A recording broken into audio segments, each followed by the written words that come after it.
Okay. Here's what Sorry, you faded out. okay. Am I back now? Yes. Now, I'm making a recording on this one because it's not connected personally anymore. Sure. Okay?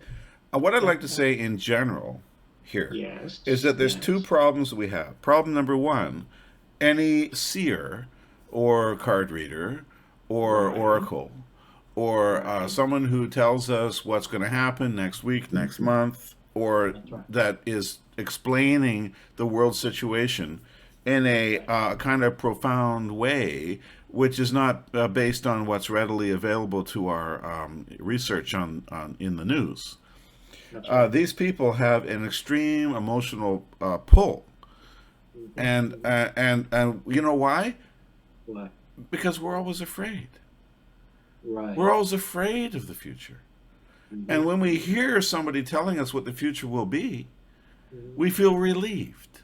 Hmm. We have a Hmm. sense of, oh, now I can deal with it because I Uh-huh. think I know what's going to happen.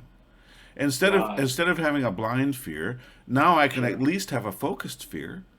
Sure. Sure. And now I can at least do whatever they're telling me I should do, like stock up on food, or Right. maybe maybe defend myself from negative influences by getting some crystals or rocks around the house, right? Right. Right. Or maybe at least it's an emotional That's right. defense. It's because we're always worried. Now, if we lived in a world where we didn't have worry, with Yep. confidence, when we weren't surrounded by constant wars and lack of basic necessities, and Sure. being abused every day in That's right. every way, then maybe an oracle or a card reader or a guru or a messiah would not be very popular or necessary. You bet. But unfortunately, on this prison planet, Yes. we are in such a state of hopeless panic. That's right. Many of us, not all of us, that Mm. these people feel a need. They feel a void.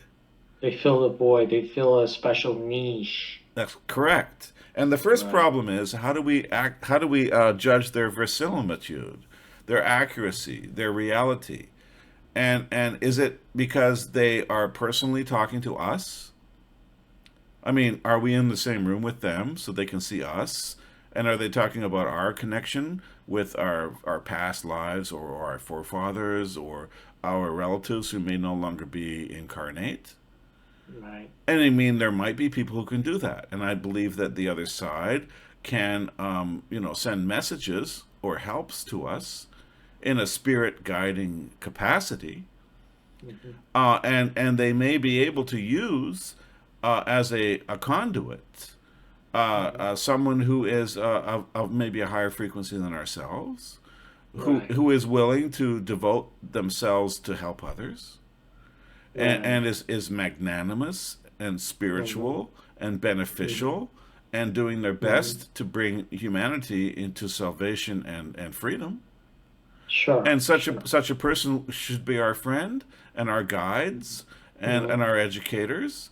And if they Hmm. have the ability to use cards or some other means, I mean, in the past it was things like tea leaves, Right. or it could be the way reflections and images appear in a crystal, Right. Right. especially a circular one, Hmm. or something else. I mean, maybe there are signs in this world of 3D that connect to the attempt of higher you know uh, vibrational consciousnesses to connect with us. Certainly. So that's on an individual basis.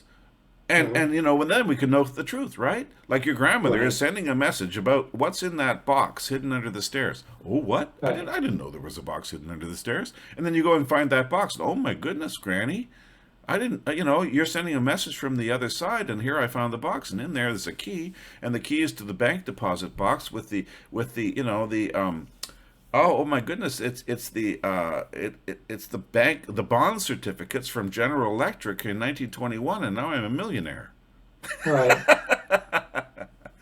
Well, gee, thanks a lot, Granny. And the medium, the card reader, or the did something that I can definitely I can Mm-hmm. validate.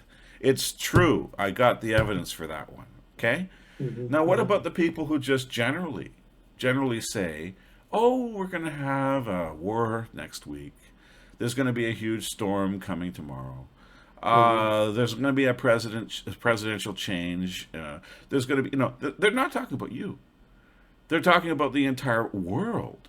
The price of Right. silver is going to go up or down. I Right. mean, Right. what kind of possible validation can you achieve with their predictions? It's almost impossible. Well, if you looked at their Well, let's track just say record, that there's no chance of uh, being able to validate well, there such is if you things. wait and see if the price of silver goes up or if there's a war tomorrow. But Right. the point is that you should be able to easily validate that just by looking at their track record. If such Well, a no. person claims to be able to Yeah. foresee that kind of future like an oracle, then obviously we can look at everything they've said in the past because they were Right. talking on YouTube, weren't they? They were sending out I don't know, emails, weren't they? So we can look at all those things in the past and we can do a very easy analysis of their correlations, their predicted correlations to world events. Yeah. So is there a problem there? No, there's no problem there. In fact, it's easier. Right. It's easier because it's not subjective. Your own life, your own grandma, and your own box under the stairs with the key in it. Correct. It's public record Mm-hmm. that we Mm-hmm. can look at. But the funny Mm-hmm. thing is about these people is they don't really put that information out, Mm-hmm. and no one really talks about their public record. Mm-hmm. Well, and that kind of information is never really spoken of. Right. And that brings me up to problem number two. Okay. So problem number one is believability or, That's or right. verisimilitude, and problem number two is monetary. Mm-hmm. Is there a business involved? Is there money to be made?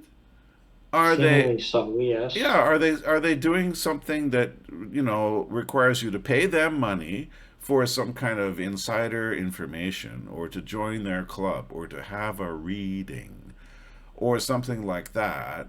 And is everything you're hearing a form of advertising for their product? Or are they breaking the spiritual rule? And what is the spiritual rule? Well, the spiritual rule is if you want to help other people spiritually, in other words, with their own development, not Mm-hmm. not their education, not their knowledge, Mm-hmm. not like they're training, to drive a truck, Mm-hmm. not like they're teaching them the alphabet or how to do math, but Right. you're trying to help their souls evolve.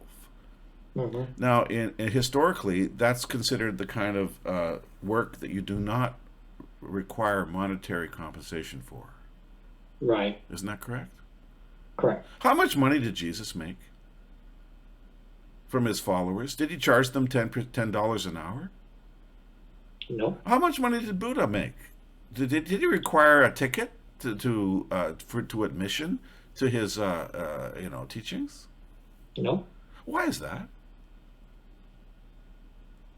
Don't you think they could have been profitably successful if they had? I heard that Jesus and Buddha had a couple of followers at least, maybe Mm-hmm. maybe more than one or two. Mm-hmm. So why didn't they cash in? Why is that? Well, most people don't even think about it because most people don't even think. The reason Mm-hmm. is because that would be counterproductive to their karma. If you're Right. requiring somebody to Mm-hmm. pay for your mercy and your Mm-hmm. your help, it's like saying to Mm-hmm. somebody that you've just rescued from drowning, "Now you owe me $100. I saved your Right. life. You almost drowned. Well, you gotta pay me back, buddy." Is that is that is that moral? Is that ethical? No. No. Hell no. See, as soon as money becomes involved, now, Mm-hmm. now you're leaving the path of righteousness. You're leaving the road of salvation And that road of salvation is not a one-way road. Because Right. when you help others, it reflects back upon you and helps you as well. Sure. It's like the pebble that plops into the still pond, and then Yep. it reaches the outer limits of that pond, and then reflects back into the point of contact of that pebble, and that's the overwhelming Mm-hmm. energy that uplifts you. Now look at that pond in your mind's eye. That pebble only dropped into a little tiny point in the middle of the pond, Mm-hmm. but it created a ripple that magnified, that amplified, that went out to the edges of the pond, and then it came back. And was that the same with the same energy? Magically, it came back 100 times at least with more energy. Mm-hmm. How's that possible? Physics has a hard time explaining that. It's called a rebound percussion wave. Mm-hmm. Physics has a hard time explaining why the rebound percussion wave is at a greater amplitude than the initial spark. Mm-hmm. But it's true. Mm-hmm. The universe works in a mysterious way, but it's not mysterious if you look at the fact that people who require monetary compensation for helping the spiritual development of others are usually charlatans. Mm-hmm. Thank you. That is my conclusions too.